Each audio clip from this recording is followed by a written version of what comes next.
743।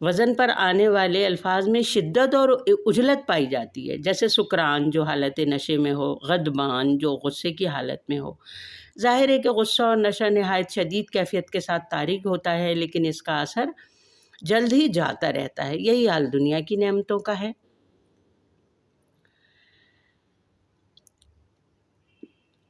یہی حال دنیا میں اللہ کی رحمتوں کا ہے کہ یہ رحمت شدید ہے۔ مومن ہو یا کافر، فرمانبردار ہو یا نافرمان، سب پر رحمت خداوندی کا سایہ موجود ہے، لیکن مرنے کے ساتھ ہی یہ رحمت کی چادر اٹھا لی جائے گی اور ہر ایک کے ساتھ اس عمل کے مطابق معاملہ ہوگا، یعنی اس کے عمل کے مطابق معاملہ ہوگا۔ رحیم کے وزن پر جو الفاظ عربی میں آتے ہیں ان میں دوام اور پائیداری کی کیفیت پائی جاتی ہے، جیسے جمیل خوبصورت، کریم جس کا مطلب ہے شریف وغیرہ۔ خوبصورتی اور شرافت عارضی وصف نہیں، مستقل اور پائیدار وصف ہے، یعنی انسان جب تک دنیا میں ہے انشاءاللہ شریف ہی رہنے کی کوشش کرتا ہے۔ آخرت میں جن لوگوں کو رحمت خداوندی حاصل ہو گئی وہ سدا کے خوش نصیب ہیں۔ اب یہ آخرت کی نعمت سے اگر اس کو جوڑ دیا جائے تو پھر اس کے بعد تو کبھی محرومی نہیں آئے گی، اس لیے رحیم سے آخرت کی نہ ختم ہونے والی رحمت کی طرف اشارہ ہے۔ سبحان اللہ، کتنی اچھی تشریح ہے۔ آگے چلتے ہیں۔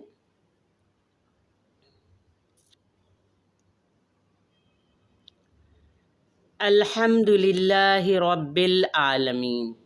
دیکھیں ہم یہاں پر دیکھ رہے ہیں کہ یہ آیت نمبر 2 ہے، اس کا مطلب یہ کہ بسم اللہ، اس مصحف میں بسم اللہ کے الرحمن الرحیم میں آیت نمبر 1 پڑی ہوئی ہے۔ تو جیسے کہ ہم پریویس ویڈیو پہ اس بات سب مثانی کی تشریح میں ہم یہ سمجھ چکے ہیں کہ اس کی 7 آیات ہیں، تو یہاں پہ 2 ہو رہی ہے تو آخر میں جاتے رہتے تو 8 ہو جانی چاہیے، لیکن نہیں، آخر میں غیر المغضوب کو جو ہے وہاں پر آیت بنایا گیا ہے، جنہوں نے بسم اللہ کو آیت نہیں بنایا، اور جن مصاحف میں بسم اللہ کو آیت نمبر 1 بنایا گیا ہے وہاں پر آیت نمبر اس کو آیت نہیں بنایا گیا، تو ہر حال میں اس کی 7 ہی آیات ہیں، چاہے بسم اللہ الرحمن الرحیم کو آیت بنایا جائے یا نہ بنایا جائے کوئی فرق نہیں پڑتا، ایک ہی ہے۔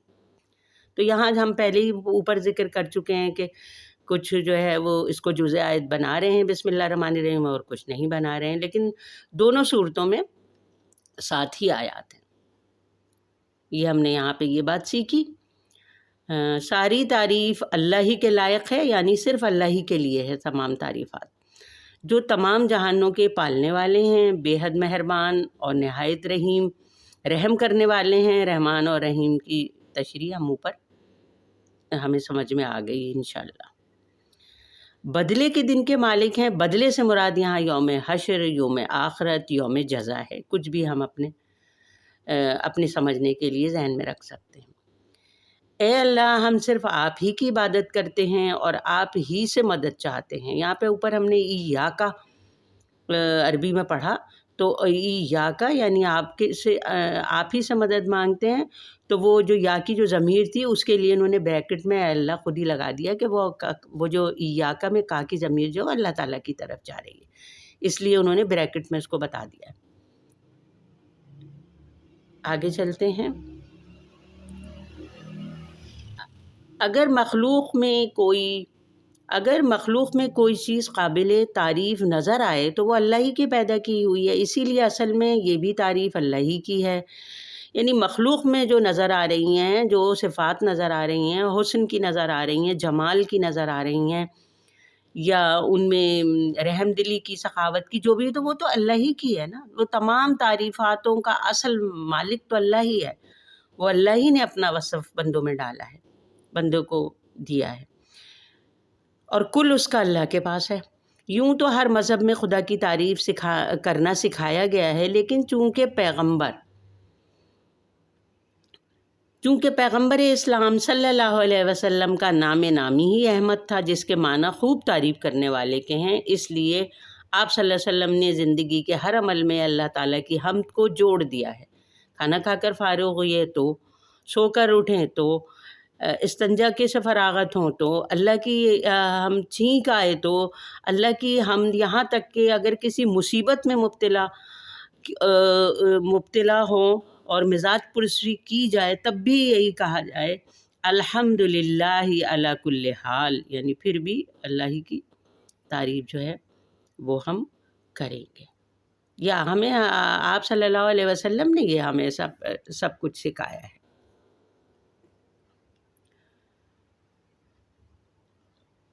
اچھا، آپ صلی اللہ علیہ وسلم نے جس طرح مومن کی زبان کو حمد الہی سے تر کیا ہے اس کی مثال کسی اور مذہب میں نہیں ملتی، کیونکہ ظاہر ہے آپ خاتم النبیین ہیں اور آپ پر تمام اللہ کے احکامات ختم ہو گئے ہیں. اب کچھ بندے کو بتانے کے لیے اللہ تعالیٰ فرماتے ہیں کہ کچھ بچا نہیں ہے، اس کی ہدایت کے لیے سب کچھ بتا دیا گیا ہے. اس کو اب صرف اللہ تعالیٰ سے عمل کی توفیق مانگنی چاہیے ہمیں بحیثیت مسلمان کے. تمام جہانوں میں زمین، چاند، سورج، آسمان وغیرہ بھی داخل ہیں اور مختلف مخلوقات، فرشتے، جن، انسان اور حیوانات وغیرہ بھی رب اس ذات کو کہتے ہیں. اب رب العالمین ہم نے یہاں پڑھا ہے نا، تو اب ہم اس کی تشریح سمجھ رہے ہیں کہ رب العالمین کون ہے. رب العالمین اللہ تعالیٰ ہیں جو تمام عالم کے رب ہیں، تمام عالم کے اللہ تعالیٰ رب ہیں. یہ ہم یہاں پر سیکھ رہے ہیں. اچھا، اب یہ ہم رب تک آ گئے، رب کی تشریح ہم نے دیکھ لی. اب آگے چلتے ہیں. اچھا، رب تک ہم آ گئے ہیں یہاں پر. اس کے بعد ہم یہ دیکھتے ہیں رب العالمین کہاں گیا، یہ ہے. ٹھیک ہے. اچھا، رب اس ذات کو کہتے ہیں، ہم یہاں پہ تھے کہ رب اس ذات کو کہتے ہیں جو درجہ بدرجہ اور مرحلہ وار کسی چیز کی پرورش اور دیکھ ریکھ کرے. رب العالمین کہہ کر اس طرف اشارہ ہے کہ تمام عالم ہر لمحہ خدا کی ربوبیت کا محتاج ہے، یعنی کہ اللہ کو رب مانے اس بات کا محتاج ہے. ایسا نہیں کہ اللہ نے کائنات کو پیدا کر کے چھوڑ دیا ہے، اب از خود پورا نظام کائنات چل رہا ہو، نہیں، ایسا نہیں ہے.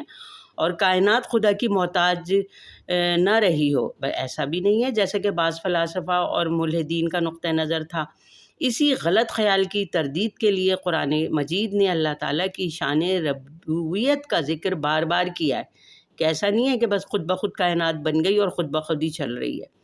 یہ جو ملحد کہتے ہیں، یہ اس خیال کو غلط قرار دیا ہے قرآن کریم.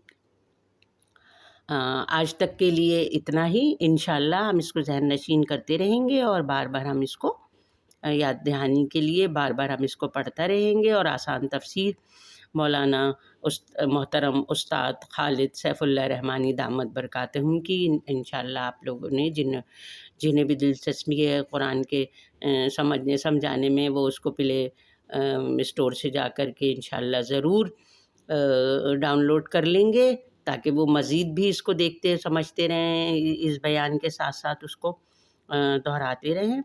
اور آج تک کے لیے یہ رب العالمین کی تشریح پر ہی ہم اپنے اس تشریح کا اختتام کرتے ہیں.